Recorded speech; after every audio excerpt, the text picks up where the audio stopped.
En este capítulo, el número 3, vamos a estudiar la transferencia de calor. Recuerden, por lo visto anteriormente, que calor es energía transferida entre un sistema y su entorno, o entre dos sistemas entre sí, debido única y exclusivamente a diferencia de temperatura entre el sistema y su entorno o entre estos dos sistemas. Podemos distinguir tres mecanismos de transferencia de calor. En realidad, en la naturaleza, el calor se transfiere en estas tres formas de manera simultánea. Simplemente nosotros realizamos una separación de estos mecanismos a fin de poderlos estudiar de manera más conveniente. Con determinados refinamientos se pueden minimizar algunos de estos mecanismos de transferencia con el fin de poder estudiar uno de ellos en particular. Estos mecanismos son conducción térmica, convección térmica y radiación. Inicialmente vamos a ver los dos primeros que están mencionados en esta diapositiva, y radiación nos va a llevar un tiempo mayor y lo vamos a estudiar a continuación. Vamos a comenzar entonces a describir el fenómeno de conducción del calor. La conducción del calor tiene lugar a través de un medio de acoplamiento, que puede ser y por lo general es un medio sólido. También puede ser un medio líquido o gaseoso, siempre que no se produzcan corrientes de convección. Pero es más frecuente esta forma de transferencia de calor, como decía recién, en materiales sólidos. Supongamos realizar el siguiente experimento. Un operador mantiene con su mano una barra de un material determinado. Típicamente podría ser un metal o cualquier otro material que no sufra ignición por efectos del fuego.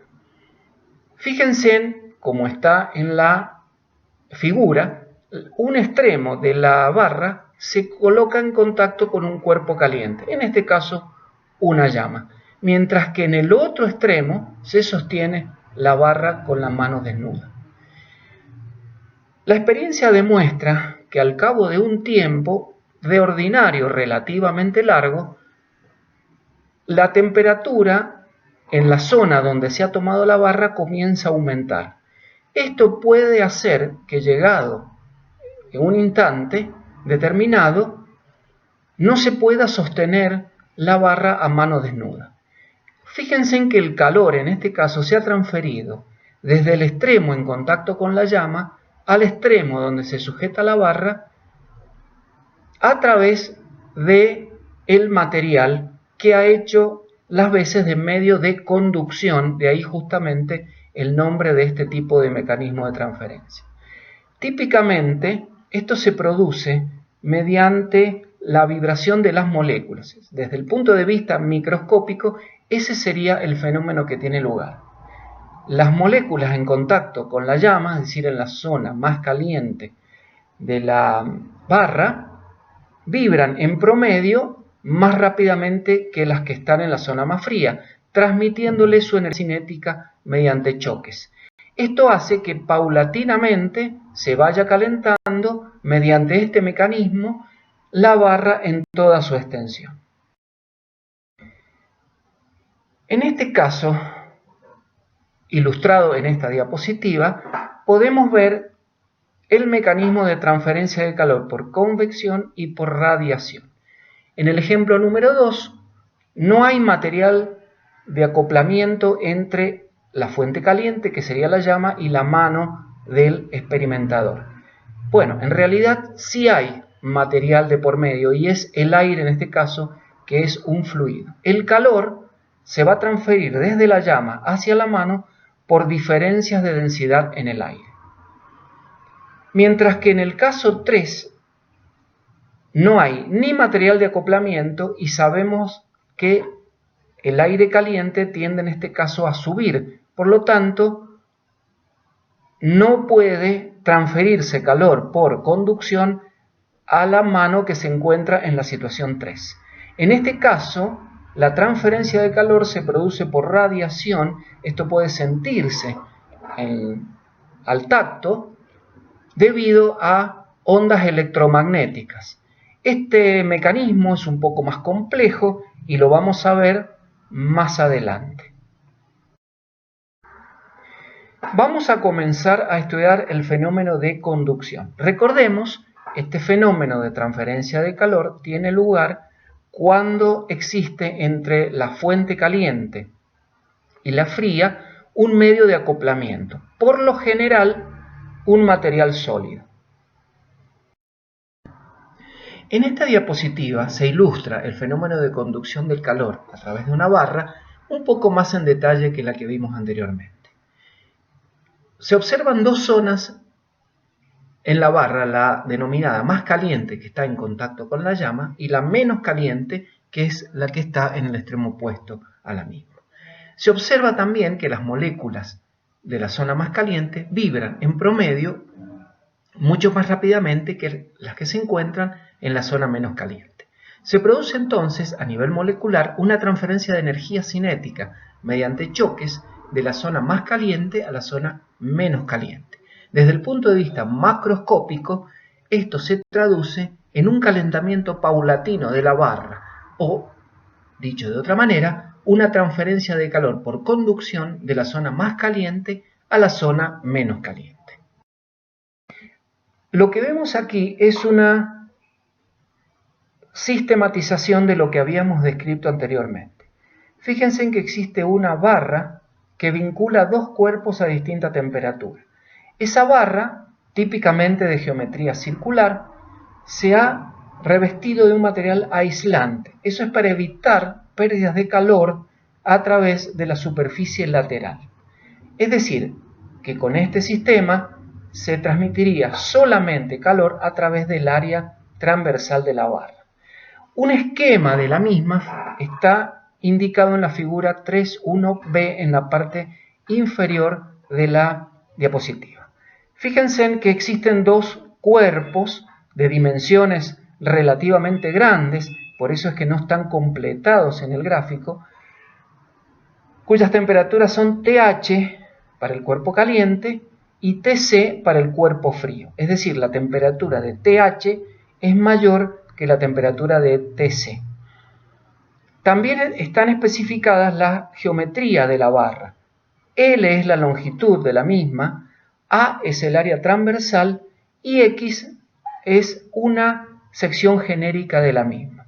Fíjense en que de manera con línea de trazos inclinados o como sombreado de alguna manera, se ha indicado el material aislante, en este caso observado en corte. H es la corriente de calor, una magnitud física que vamos a definir a partir de ahora.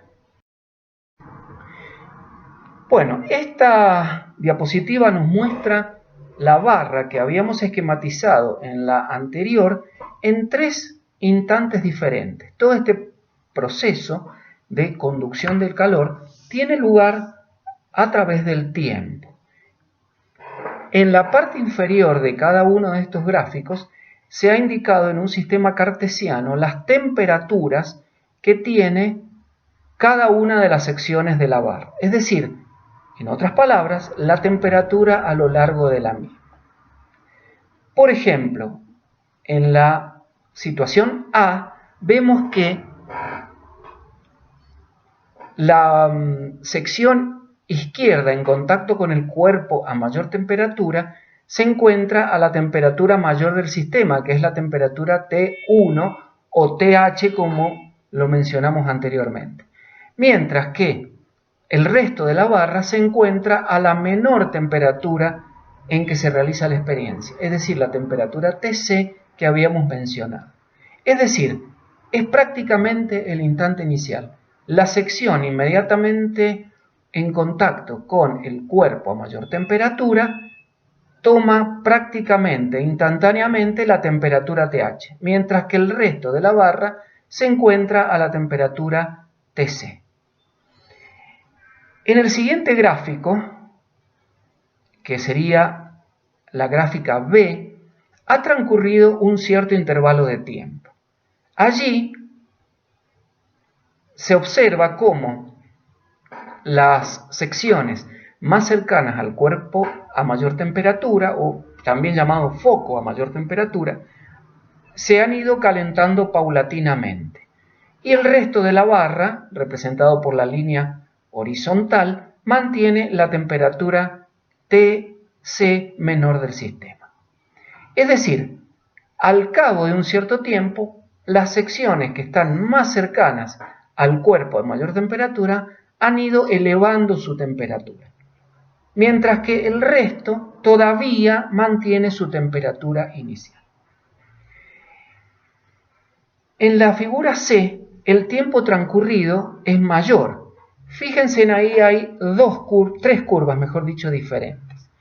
La curva número 1 nos está indicando en un cierto instante que ya todas las secciones de la barra tienen una temperatura mayor a la temperatura Tc, la menor del sistema, excepto el área que está en contacto con el cuerpo 2 a temperatura Tc. El resto de las secciones tienen una distribución de temperaturas que sigue aproximadamente una curva como la curva número 1, siempre partiendo de la sección X1 a mayor temperatura y finalizando en la sección X2 a menor temperatura. Un instante después, siempre teniendo en cuenta que el tiempo transcurrido es relativamente importante, la distribución de temperatura sigue la curva 2, es decir, han aumentado todas las temperaturas a lo largo de la barra, siempre manteniendo los valores de TH para la sección 1 o en contacto con el cuerpo 1 y Tc para la sección en contacto con el cuerpo 2.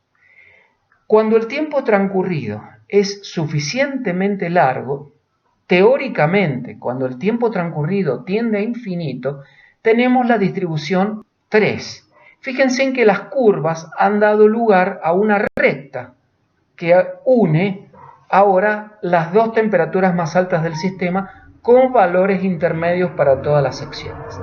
Esa curva que tiene lugar cuando el tiempo transcurrido es suficientemente largo está representando un estado particular denominado estado estacionario. Recuerden que es cuando el tiempo transcurrido es suficientemente largo. Vamos a definir ahora algunas magnitudes que nos van a permitir cuantificar el fenómeno. Se define como corriente de calor la cantidad de calor que se transfiere en la unidad de tiempo y se la indica con la letra mayúscula H. Como el calor es una forma de energía, o mejor dicho, es energía en tránsito, la unidad de la corriente de calor va a ser una unidad de potencia. Por lo tanto, en el sistema internacional lo vamos a medir en joule por segundo o watt, en el sistema CGS ergio por segundo y también en una unidad que es la caloría por segundo. Estas, sobre todo la primera y la última unidad, son las que más se utilizan en la práctica. Es posible observar que siempre que se trate del estado estacionario, la corriente de calor es directamente proporcional al área transversal de la barra, a la diferencia de temperaturas entre el cuerpo más caliente y el cuerpo más frío, e inversamente proporcional a la longitud de la misma. Como toda proporción, si nosotros introducimos una constante de proporcionalidad, llamada conductividad térmica del material, podemos entonces transformar la proporcionalidad anterior en igualdad. Entonces la corriente de calor será igual al producto de esa constante llamada conductividad térmica, proporcional directamente al área, a la variación de temperatura entre ambos focos extremos e inversamente proporcional a la longitud de la barra. El valor numérico de K depende del material, es decir, es una constante del material con que ha sido construida la barra. En esta tabla se han indicado los diferentes valores del coeficiente de conductividad térmica en unidades del sistema internacional, es decir, en watt por metro y por Kelvin. Típicamente vemos o observamos tres partes. En una de ellas se han especificado los coeficientes de conductividad de los metales. En otra parte, los valores de los gases para ese coeficiente. Y en la última parte de la misma, el valor de la conductividad para diversos sólidos. Fíjense en lo más importante, más allá de los valores particulares, es comparar los diferentes valores de la conductividad térmica.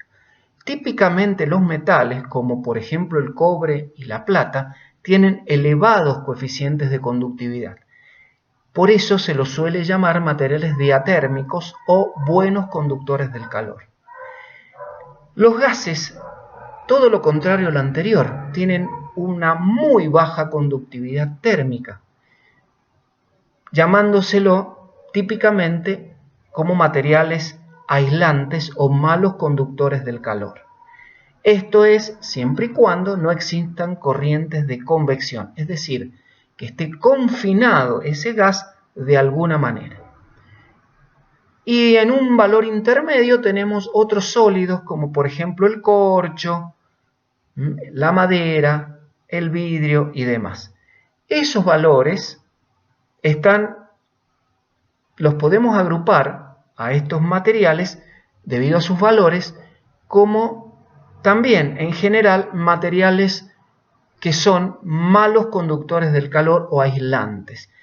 En ese caso podemos mencionar algunos que en la industria se utilizan como tales, como por ejemplo la fibra de vidrio con una conductividad de 0,04 en unidades del sistema internacional, la lana mineral, un valor semejante, la espuma de poliestireno y otros como el hormigón, el ladrillo refractario y el ladrillo común. Todos estos materiales comparados con los metales los podemos llamar materiales aislantes.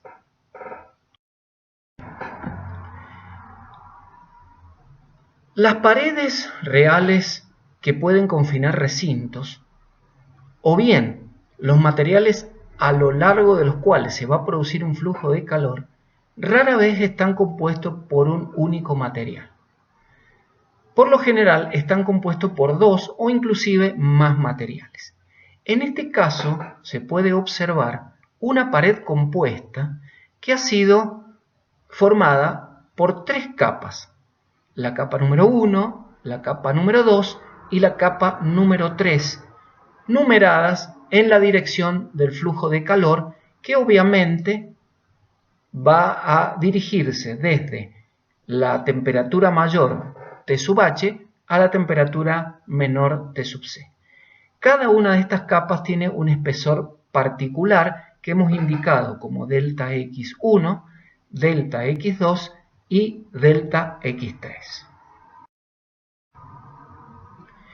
Cuando trabajamos con paredes compuestas, es decir, multicapa, conforme al esquema que vimos en la diapositiva anterior, conviene introducir un concepto muy importante denominado resistencia térmica. Se define como el cociente entre el espesor de la capa atravesada por la corriente de calor y la conductividad térmica del material. Es decir, en símbolos, la resistencia térmica, que vamos a indicar con la letra R, es igual al espesor de cada capa en particular dividido el coeficiente de conductividad térmica. En unidades del sistema internacional, esa resistencia va a venir dada en metro cuadrado Kelvin por watt. La resistencia térmica es un valor constante para cada trozo de un material en función de su naturaleza y del espesor que es atravesado por el flujo de calor. Este concepto es muy importante. La resistencia térmica no es una propiedad de toda la materia, sino de una porción particular de materia. Por lo tanto, no podemos tabularla, porque tendríamos infinitas posibilidades. Solamente se puede calcular teniendo en cuenta el coeficiente de conductividad térmica del material que compone esa capa, que puede obtenerse, por ejemplo, de la tabla anteriormente vista, y dividido por el espesor que es atravesado por el flujo de calor. La ecuación que habíamos visto para la corriente de calor H, utilizando el concepto de resistencia térmica, tiene la forma siguiente.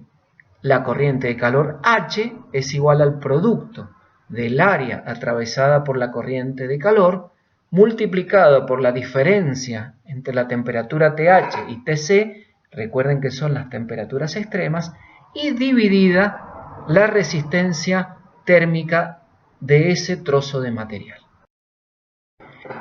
La ecuación anterior, que nos da la corriente de calor, introduciendo el concepto de resistencia térmica, nos va a servir para calcular los saltos térmicos que tienen lugar en cada una de las capas de la pared compuesta. La ecuación que aparece o que ustedes pueden ver, delta T1 igual a R1 por H dividido A, no es otra cosa que la ecuación anterior aplicada a la capa número 1, donde se ha despejado el salto térmico. H y A son valores constantes para toda la pared, mientras que la resistencia R1, R2 y R3 es la resistencia térmica propia de cada una de las capas de la pared. Si nosotros llamamos TA a la temperatura en la interfase entre las capas 1 y 2 y a TB como la temperatura en la interfase entre las capas 2 y 3, los saltos térmicos respectivos se expresarían de la siguiente manera.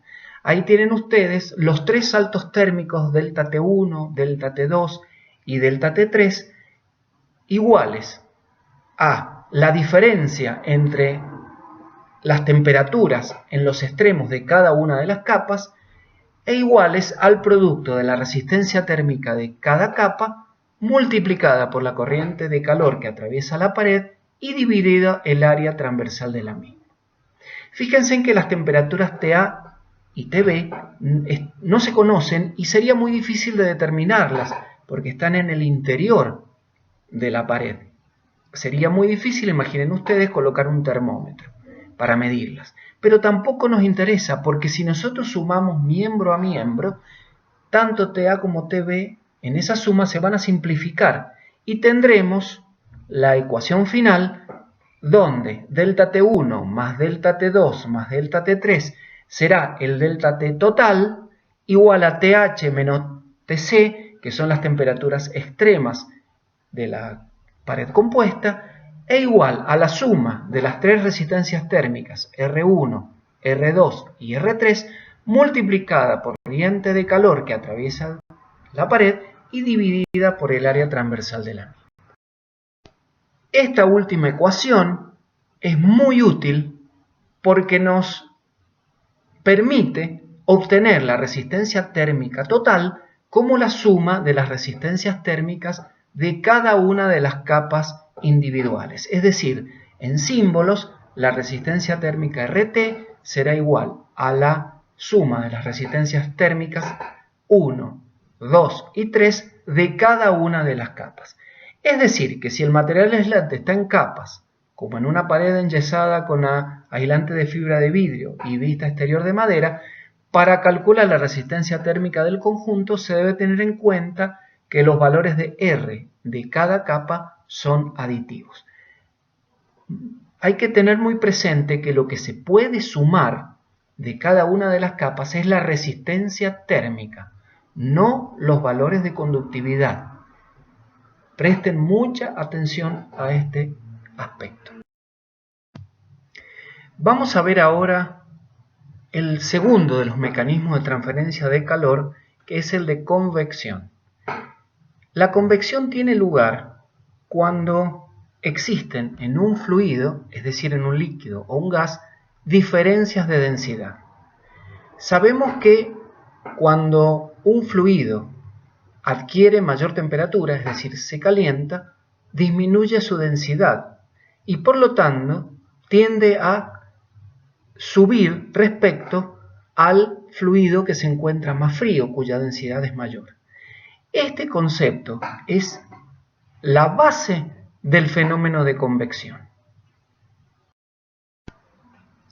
La convección térmica es un fenómeno complejo, por lo cual nosotros en el curso de física únicamente nos vamos a ocupar de la descripción cualitativa del fenómeno. Observen la figura de la derecha. Allí se ha esquematizado una habitación donde hay un elemento de calefacción. Ese elemento calienta el aire que está inmediatamente en contacto con el mismo y este, al calentarse, disminuye su densidad y sube hasta la parte alta de la habitación, siendo reemplazado por el aire frío que se encuentra en la parte inferior. Este mecanismo, prolongado en el tiempo, permite la transferencia de calor por convección de la zona caliente, que es la que se encuentra en las inmediaciones del elemento de calefacción, hacia las zonas más frías. Esta forma de convección recibe el nombre de convección natural. Muchas veces esta convección es ayudada artificialmente mediante algún mecanismo como puede ser un ventilador o bomba. En este caso estaríamos hablando de una convección forzada. Este fenómeno se puede observar también en zonas marítimas. La llamada brisa de mar, que tiene lugar durante el día, y la brisa de la costa, que tiene lugar durante la noche. Esto es así porque durante el día el aire en contacto con la tierra se calienta más que el aire en contacto con el mar. Por lo tanto, el aire en contacto con la tierra tiende a elevarse y es reemplazado por el aire proveniente del mar, constituyendo lo que se llama la brisa de mar. En la noche el fenómeno se invierte. La tierra se enfría mucho más rápidamente que el mar y por lo tanto el aire en contacto con la tierra está más denso y reemplaza al aire que está en contacto con el mar, que tiende a subir, dando lugar a la llamada brisa de la costa. Este fenómeno es muy notable en las zonas costeras. Aquí finaliza la exposición de la conducción y de la convección del calor. Ya tienen las herramientas para trabajar en la guía desde el ejercicio número 1 hasta el ejercicio número 10 inclusive.